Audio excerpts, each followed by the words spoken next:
Bonsoir. Merci de m'avoir répondu, c'est bien. Je suis ravi d'être ici au TED Talk sur le thème des nourritures terrestres. Ça fait 3 mois que je faisais de la recherche sur ce thème. J'ai retravaillé le texte maintes fois pour que chaque mot compte. J'ai même pris des cours de diction. Puis hier, j'apprends que ce talk doit être en français. Et du coup, ça tombe très mal, parce que je ne suis pas du tout quelqu'un qui excelle à faire des choses à la dernière minute. Ce qui est dommage, car c'est souvent à la dernière minute que j'arrive à me motiver assez pour le faire. Par exemple, j'attends la dernière minute, au moment où je crève la dalle, pour sortir une pizza surgelée du congélateur. Et là, je vois qu'il faut attendre 30 minutes de décongélation. Et c'est 30 minutes après ça que je lis sur la ligne suivante qu'il faut préchauffer le four pendant 12 minutes, ok? Donc du coup, j'ai passé toute la journée hier à lire sur des sites comment faire un bon TED Talk en français. J'ai appris que c'est bien de commencer avec une citation. Alors voici, je crois ce que je dis, je fais ce que je crois. Victor Hugo. Voilà, la citation, c'est fait. J'ai appris aussi qu'il faut employer des adverbes le maximum possible pour avoir l'air intelligent.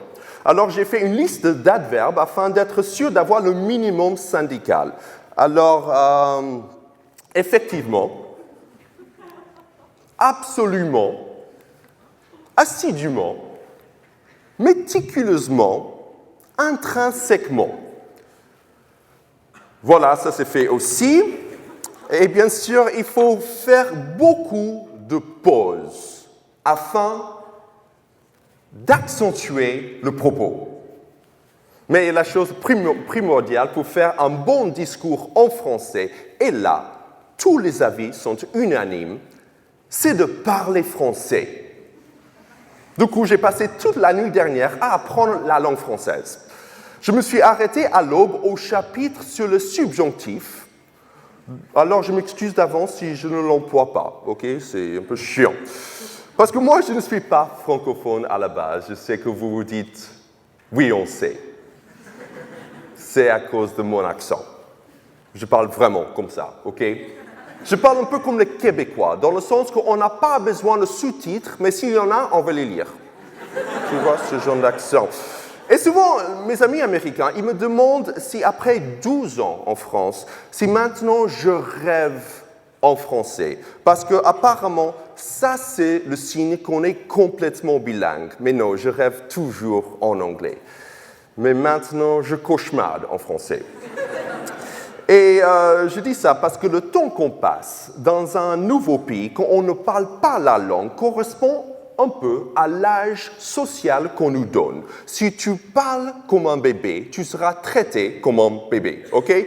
Et quand on arrive dans ce nouveau pays, on est comme un nouveau-né. On est fragile, on est ouvert à tout, et on peut uriner sur son voisin dans un restaurant et tout sera pardonné, ok?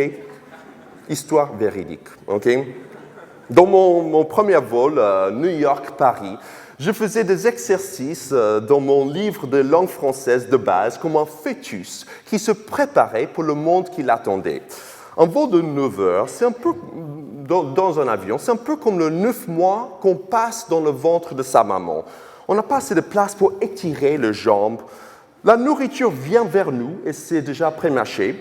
Et on entend une voix masculine et sourde d'un homme qu'on ne voit pas et qui nous parle de choses qui ne sont pas du tout adaptées à notre niveau de compréhension.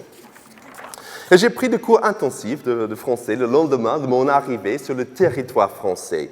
Mais ça ne m'a pas trop aidé parce que la langue française, c'est comme des maths. Plus on apprend, moins c'est facile. Bien sûr, il y a les règles bizarres qu'on découvre la première semaine, comme le fait que chaque nom est soit masculin, soit féminin. Et tout ça a autant de logique qu'un tableau de Salvador Dali, ok? Et le fait qu'il y a des lettres à la fin de mots que vous ne prononcez pas du tout. Je ne sais pas pourquoi vous le mettez. Je ne sais pas. Peut-être c'est pour gagner au Scrabble. Je ne sais pas. Ou le voyelle nasal, parce que pour le bien prononcer, il faut être propriétaire d'un château dans la vallée de la Loire. Mais quand on creuse, on découvre d'autres choses gênantes, comme le fait qu'en français, l'article qui précède un nom correspond au genre du nom et pas au sexe de la personne qui en est propriétaire. Je m'explique. Par exemple, en anglais, on dit « her hat », c'est-à-dire le chapeau de elle. Mais parce que le mot « chapeau » en français est masculin, vous dites « son chapeau ». Du coup, ça ne résout pas le problème de qui appartient ce putain de chapeau. On ne sait pas. Pareil pour quand on dit « Martin lève la main ». En anglais, on dit « Martin raises his hand ». On précise qu'il lève sa main, ou plutôt son main, parce que Martin est un garçon. Parce que sinon, je me demande, quelle main il lève, Martin ? Est-ce que c'est celle de l'élève à sa droite, François-Xavier, qui s'est endormi pendant le cours d'histoire? Ou peut-être c'est la main coupée que Martin a trouvée dans un buisson devant la maison de M. Chenonceau, le boucher chelou qui pue la carcasse de phoque. On ne sait pas. À qui est cette fameuse main que Martin lève? En français, on ne peut pas savoir. Ma difficulté d'apprendre le français vient certainement du fait que je suis né à New York, des parents argentins avec des origines allemandes et autrichiennes. Ça veut dire que mes parents parlaient une langue maternelle différente de leurs parents, que moi je parle une autre langue maternelle que mes parents, et aujourd'hui mes enfants parlent une autre langue maternelle que moi. En gros, dans ma famille, on joue un énorme jeu de téléphone arabe à travers les générations. En réaction à tout ce mélange linguistique, quand j'étais petit, je parlais une espèce de pot-pourri des langues.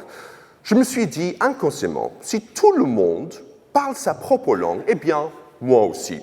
C'était une langue qui ne ressemblait à aucune autre langue existante sur Terre. Et la seule personne qui me comprenait, c'était ma mère.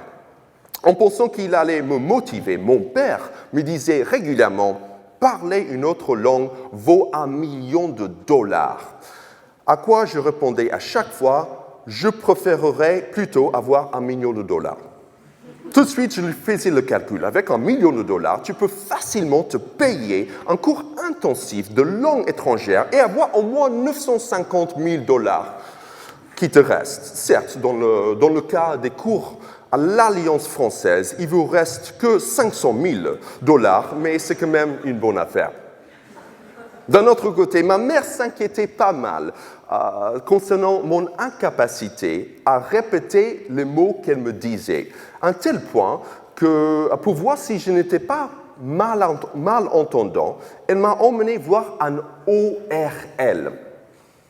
Aujourd'hui, je ne sais toujours pas ce que ces 3 lettres veulent dire dans le monde médical, mais il s'avère que c'est l'acronyme de mes 3 formes de pâtes préférées. Orecchietti, ravioli et linguini. Vous voyez qu'on parle des nourritures terrestres quand même. Après 2 tests, il s'est avéré que je n'avais aucun problème auditif. Aujourd'hui, je ne sais toujours pas si ma mère était soulagée ou au contraire encore plus inquiète après ce diagnostic. Elle a dû se dire « Est-ce que je préfère que mon enfant soit handicapé de l'oreille ou du cerveau ?» C'est vrai qu'un sourd peut faire plein de boulot et gagner beaucoup d'argent, tandis que la seule façon de réussir en tant qu'arriéré, c'est de devenir président des États-Unis.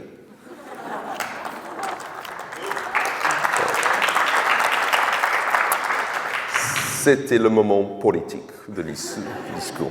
Bref, en France, après le stade où je parlais comme un bébé, je suis passé par d'autres stades. Il y a eu le stade vers 5 ans, français, où je parlais assez bien pour que les gens pensent que je comprends tout ce qu'ils disent et donc ne font plus aucun effort pour parler lentement et clairement. Du coup, moi, je devais faire quoi que j'avais compris. Du coup, j'ai dû maîtriser des phrases et des mimiques assez passe-partout qui pouvaient marcher dans tout le cas. J'ai trouvé qu'un « ah bon ?» enthousiaste en levant les sourcils les miens, je précise, marchaient assez bien que si la personne m'annonce la mort de son père ou l'achat d'un jet ski. Ça passait pour tout. Après, il y a eu le stade vers 8 ans français où je connaissais pas mal de gros mots et je prenais du plaisir à les employer. Pourtant, je ne les sortais pas forcément à bon escient. Je me souviens qu'une fois, j'étais sur un Vélib et quelqu'un a failli m'écraser avec sa voiture. Et moi, je dis « Je vais te faire du foutre !» qui est plus une promesse qu'une insulte, honnêtement. Et aujourd'hui, j'ai presque 13 ans français. J'en suis donc au stade ado où j'ai envie de me rebeller contre tout. Si vous ne comprenez pas mon français, alors c'est vous qui avez un problème, ok? Pas moi. En plus, à l'âge que j'ai, je suis sur le point d'avoir ma bar mitzvah française. Pour ceux qui ne savent pas, une bar mitzvah est un rituel juif où, à 13 ans, un garçon devient un homme. Pour cela, il doit se présenter devant toute sa famille, ses amis et Dieu, et lire à haute voix dans une langue qu'il connaît à peine. Du coup, ce discours, aujourd'hui, c'est un peu comme un bar mitzvah. Et comme pour ma bar mitzvah, j'ai préparé ma prestation à la dernière minute. Il y a beaucoup de nourriture terrestre. Par contre, ce discours est bien moins lucratif que ma bar mitzvah. Alors même si je n'ai pas écrit ce discours pour l'argent, j'ai quand même adoré le faire. Finalement, je pense que mon père avait raison. Une langue vaut $1 million. Effectivement. Merci beaucoup.